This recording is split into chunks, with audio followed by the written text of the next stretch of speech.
নির্বাচনী প্রচারণায় অংশ নিতে আগামীকাল বরিশাল আসছেন বিএনপি চেয়ারম্যান তারেক রহমান। শহরের বেলস পার্ক মাঠে সমাবেশে অংশ নেবেন তিনি। দর্শক, সেখানে আছেন আমাদের বিশেষ প্রতিনিধি মইনুল আহসান। কথা বলছি তার সাথে। মইন, তারেক রহমানের সমাবেশের প্রস্তুতি নিয়ে আমাদের বিস্তারিত জানাবেন। পুরো বরিশাল আজকে উৎসবের নগরীতে পরিণত হয়েছে।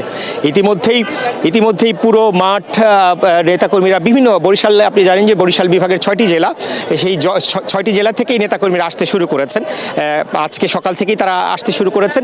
এখন রাত 10টা বাজে, তারপরেও নিশ্চয়ই আপনি আশেপাশে দেখতে পাচ্ছেন যে পুরো মাঠে অসংখ্য নেতাকর্মী বরিশালের আশপাশের বিভাগের আশপাশের যে জেলাগুলো, সেখান থেকে তারা আসছেন এবং এই পুরো মাঠকে সাজানো হচ্ছে। প্রস্তুতির কথা যদি বলি, প্রস্তুতি প্রায় শেষ পর্যায়ে, মঞ্চ তৈরি হয়ে গেছে এবং ইতিমধ্যে এখানকার যারা দায়িত্বপ্রাপ্ত রয়েছেন তারা আসলে মঞ্চ তৈরি সহ আনুষাঙ্গিক যে প্রস্তুতি, শেষ পর্বটি তারা আসলে এখন এখানে পর্যবেক্ষণ করছেন এবং শেষ মুহূর্তের প্রস্তুতিটা তারা শেষ করে এনেছেন এবং যেটি আমাদেরকে জানিয়েছেন যে আর হয়তো ঘন্টা দুয়েকের মধ্যে তারা সমস্ত প্রস্তুতি শেষ করে আনবেন।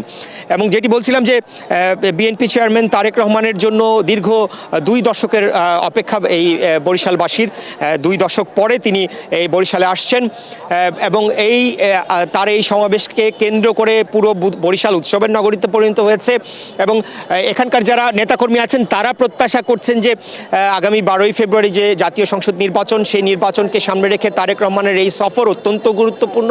তারা বলছেন যে বরিশালকে তারা ধানের শীষের একটি ঘাঁটি হিসেবে উল্লেখ করছেন এবং তারা বলছেন যে তারেক রহমানের এই সফরের ফলে আগামী 12ই ফেব্রুয়ারি নির্বাচনে এর একটি ইতিবাচক প্রভাব পড়বে এবং বরিশালের এই অঞ্চলে যে 6টি বিভাগের যে ধানের শীষের প্রার্থীরা রয়েছেন তাদের ইতিবাচক ফলাফল, এবং তারা আশা করছেন তারা প্রত্যেকটি আসনে তারা বিপুল ভোটে বিজয়ী হবেন এবং তারেক রহমানের এই সফর সেক্ষেত্রে একটি গুরুত্বপূর্ণ ভূমিকা রাখবেন। আপনাকে জানাতে চাই যে তারেক রহমান আগামীকাল আকাশপথে এই বরিশালে 11টার পরপরই ওনার আসলে এখানে উপস্থিত হওয়ার কথা এবং আয়োজকরা যেটা জানিয়েছেন যে 12টার মধ্যে তিনি মঞ্চে চলে আসবেন এবং 12:30টার দিকে তিনি বক্তব্য রাখবেন, এমনটি আমাদের আয়োজকরা জানিয়েছেন।